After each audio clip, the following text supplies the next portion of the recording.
सांगलीच्या मिरजमध्ये जयंत पाटील आणि गोपीचंद पडळकर यांची एकमेकांवर टीका टिप्पणी पाहायला मिळाली।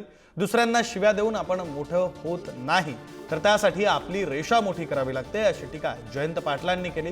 तर भूमिकेवर ठाम राहण्याचा पडळकरांनी पाटलांना सल्ला दिला। अलीकडं वेगळ्या समाजाचा द्वेष करण्याची फॅशन सुरू झालेली। आपल्या समाजात आपलं नेतृत्व वाढायचं असेल तर दुसऱ्यांना शिव्या देणे ही आता पद्धत सुरू झालेली आणि मग त्याला ते डोक्यावर घेतात आणि तो त्या समाजाचा नेता होतो।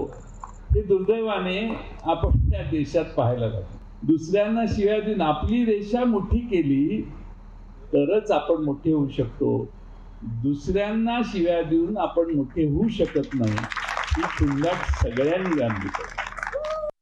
महाराष्ट्रामध्ये प्रचंड जातीवाद सुरू आहे। बोले तैसा चाले त्याची वंदावी पाऊले, पण तसं होत नाही। बोलणारे तसे बोलत नाही। लोका सांगे ब्रह्मज्ञान आणि आपण कोरडा पाषाण, अशा पद्धतीनं महाराष्ट्रामध्ये अनेक नेते मार्गदर्शन करतात। तसं एक मार्गदर्शन मागच्या 10 मिनिटापूर्वी तुम्ही ऐकलं। पण जयंत पाटलांनी केतकी चितळेचा आदर्श घ्यावा। तिनं जी भूमिका मांडली ना, तशी भूमिकेवरती ठाम राहावं। नाहीतर 6 महिन्यापूर्वी मुख्यमंत्री आणि आता दारात, अशा भूमिका घेऊन राजकारणामध्ये चालत नाही।